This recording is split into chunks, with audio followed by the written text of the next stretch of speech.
The best defense in football currently resides down in Houston, Texas. Very few defensive coordinators hired to be head coaches have panned out over the past decade, but DeMeco Ryans has this team built different. Talented top to bottom, with a scheme to match their speed, nobody wants to face this Texans defense. As ferocious a pass rushing tandem as you'll find in the league, Will Anderson and Danielle Hunter bookend this defense, bringing havoc to any who stray into their path. Houston walk Al-Shaair up to the line, presenting a 5-man rush, forcing the Bills into a 5-out protection, getting both their stud rushers one-on-one battles. Starting with Anderson, he's anticipating that snap count and shows his rapid get-off time, accelerating at lightning speed to get around the hurried kickstep. He drops his hips, rips through with the inside arm, and bends the corner ready to crash into Josh Allen. Spotting this in his peripheral vision, Allen looks to step up, but part 2 of his problems is about to arrive. Look at the filthy crossover Danielle Hunter puts on Dion Dawkins, jabbing hard outside to sell the rush before cutting hard to the paint as if he's going in for the poster. Dawkins has been playing at an all-pro level this year, so beating a player this good, this easily is a hell of a rep. However, they are still trying to hunt one of the league's greatest escape artists, who somehow manages to step back and make Will Anderson miss, then juke out Hunter. But what this defense does best is swarm, and Mario Edwards, working the contain, wraps around to meet Anderson for the sack. Both ends are capable of wrecking the play completely on their own too. Will Anderson's snap reactions and instantaneous acceleration consistently trouble tackles, even when they set well. Walker Little thinks he's kickstepped to a good spot to neutralize the edge rush, but keep the B-gap closed. Yet Anderson is just too fast to the edge, ripping under to crash into Lawrence and force an incompletion. Here against the Titans, he's going to show that he can convert that speed to power and just walks the left tackle all the way back into Cam Ward. When he gets close, he swims off the block and chops down into Ward, knocking the low ball free and even manages to recover himself, completing the Mathis. And how about this ridiculous effort to chase down Josh Allen? Spencer Brown is in the crosshairs again, kicking hard to send Anderson the long way around. Will works hard upfield to get the edge, shows the hand like he's going for the bull rush, only to swipe away Brown's, ripping to turn the corner. The bend is just bananas, somehow flattening his angle and leaping to grab a hold of the QB. But you really gotta bring the muscle when tackling this man, and Allen shrugs him off and spins out the pocket. But Will never gives up, getting up off the floor and giving maximum effort to complete the chase down sack. Elite effort combined with athleticism. Not to be left out the party, Danielle Hunter is one of the league's top pass rushers, and has been for almost a decade. If he's left one-on-one, there's going to be some problems. Houston walks both backers up in a double mug look, forcing 5-out protection, and the back has to work inside in case both blitz, leaving Hunter to dance on Anton Harrison. Closing the space between you and the tackle as quickly as possible is the aim of the game at edge, and Hunter hits him with the filthy Euro step to collapse that cushion and keep him guessing. Harrison does a good job to engage with the hand fight, but Hunter extends with the inside arm to create separation, and one arm is longer than two, remember, then rips under to wrap up Lawrence. This time, it's Hunter's turn to add to Brown's bad day, who won't even give Allen a chance to think before he brings him down.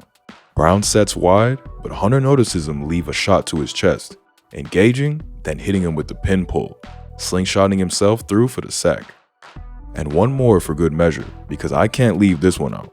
Hunter sells the crossover to threaten that edge angle again, only to spin back inside violently, dropping Brown to the ground with the people's elbow. Allen's already running from his left guard getting whipped, and Hunter stops any chance of escaping with another leaping sack. To be a great unit, the rush must tie into the coverage. Getting pressure with 4 is the goal, but the secondary can help the rush by taking away immediate options and creating confusion with match coverages. Houston are a big proponent of quarters, dividing the offense up by its numbers count and matching each receiver based on their release. The outside guys have the number 1s to their side, locking them up in man, unless they go under. Then they drop to a deep quarter zone. The 2s are being watched by the overhangs and the safeties, choosing who takes the receiver based on the route and release.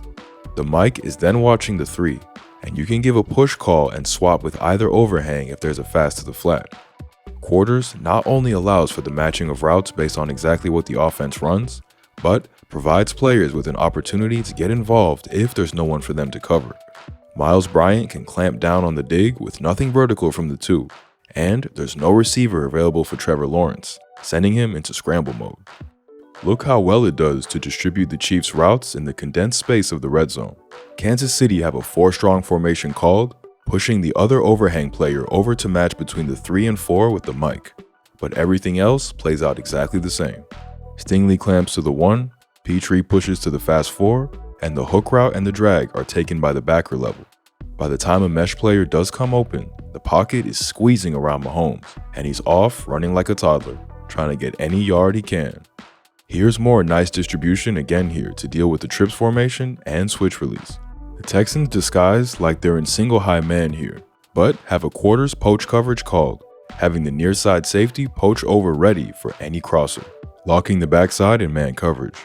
Lassiter and Reed do a great job to communicate the switch verts, leaving both of them to drop in their quarters and swap responsibilities.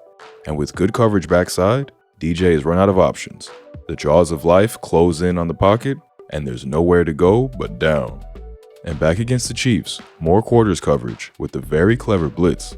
Standard quarters look here versus the 2x2 formation, but when the Chiefs show a 2-man route concept from the away twins formation, leaving both tight ends in to block, the Texans have a nice adjustment called. With his man preoccupied with Hunter, Lassiter is left without a job. But not needing any more deep help versus the 2 routes, he won't drop into coverage. He's going to blitz straight through that open C gap.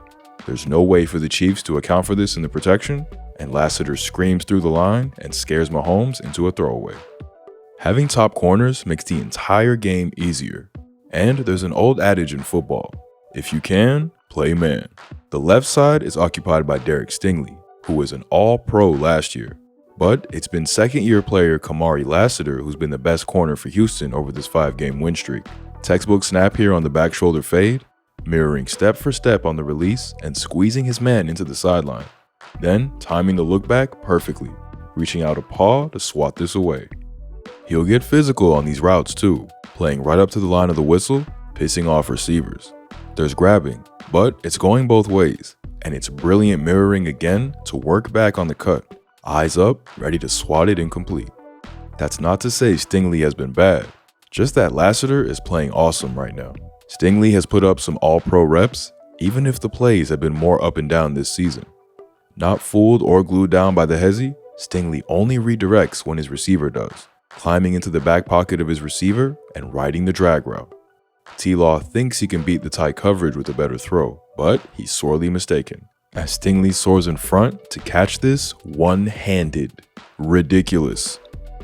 And I can't let this snap from dime corner Tremont Smith go uncovered, because you'll want to put this in your coach tape archive. Patient on the release, mirroring step for step up the stem, hand on the back to feel the cut, then run the end of the route for them, tipping this up and completing a miraculous catch, even if he lands in the sideline. Combining match and man, another thing the Texans do well is distribute bunch concepts. Offenses will get into a bunch look to try and create friction and confusion for the corners, having them cross paths and collide when trying to cover their man. To counter, defenses will use match principles to figure out who they're covering, attaching to a receiver once they declare their intentions. Here, Bullock has the first in, Petri the first out, and Stingley anything deep into the boundary. Bullock knows he has free safety help too, so when the first inside route also goes to the post, he can wheel off and look to find help. There's absolutely nowhere for Mahomes to go, and you can't hesitate with his pass rush, because they'll put you in the dirt. And here it is again later in the game. The Chiefs try to make the distribution even harder to work out by bringing the bunch in tight, but the Texans corners stick to the same match rules and distribute the baby scissors beautifully, leaving Mahomes with nowhere to go. He tries to work backside, but pressure hits him before the ball can go anywhere. Houston loves to use these match rules to catch you with a creative blitz too. They start with a backer walked up, threatening 5 against the Colts, but when Downs exit motions to change the numbers on the bunch, the defense takes shape. Both the Mike and Petri over the bunch come on the blitz to make it 6, as Al-Shaair drops to catch the first in-breaking route. Bryan has the first out, and Stingley capping it. The rub action gets a man free this time, but the 6-man blitz rushes DJ, and he's chosen the wrong option that's quickly clamped closed by Stingley. Here against the Titans, they get to this match bunch blitz from a double mug look. Only one of the backers will blitz, with Shire again tasked as the dropper, carrying the first in route. The sixth blitzer comes from Lassiter at the bottom of the screen, who comes unblocked toward and is only beaten to the QB by teammate Will Anderson, who we showed earlier knocked this ball free for the strip sack recovery. And lastly, we've got to give a shout out to nickel safety Jaylen Petri. Petri is the Swiss Army slot that ties front to back, able to fill any role required. Here, he's guarding Michael Pittman in the slot, shuffling to open and be ready to win with the fade, but controlled enough to sit on the curl, leaping in front for the breakup. This time, he's in the slot against Juju, making an even better play on the ball. Covering the slant, Jaylen doesn't want to just clamp down straight away and close the passing window, but actively baits Mahomes into the throw, staying distant from the receiver, but with the perfect angle to undercut. Mahomes tests him, and Petri jumps and bats it skyward, showing outstanding instincts to track it and complete the interception. Elite awareness on that one. It's not just coverage that makes him one of the league's top players. He ties front to back by always being around the ball. When Indy lines up in this condensed version of slot left with the off-ball tight end, Petri knows what play Indy is running and comes tearing off the backside to blow up the run. And this time, working from up high, he's going to lay the boom. Look, I have no idea what Mahomes thinks he's doing here on the sprint option, but he's got to throw this one to one of the hooks. Can't be dancing back against the grain and trying to make a play on this concept. He finds himself in improv mode like he does too often and thinks he can just float one over to Rashee Rice. But Petri comes flying downhill and lays the boom. On a mission to drag an up and down offense to the playoffs, the Texans defense are here to take your lunch money. With blue chips across the board and a scheme tailored to them, this unit has the skills and smarts to match up against anyone. Nobody's going to want to see them down the stretch, and they're going to upset a good offense come playoff time.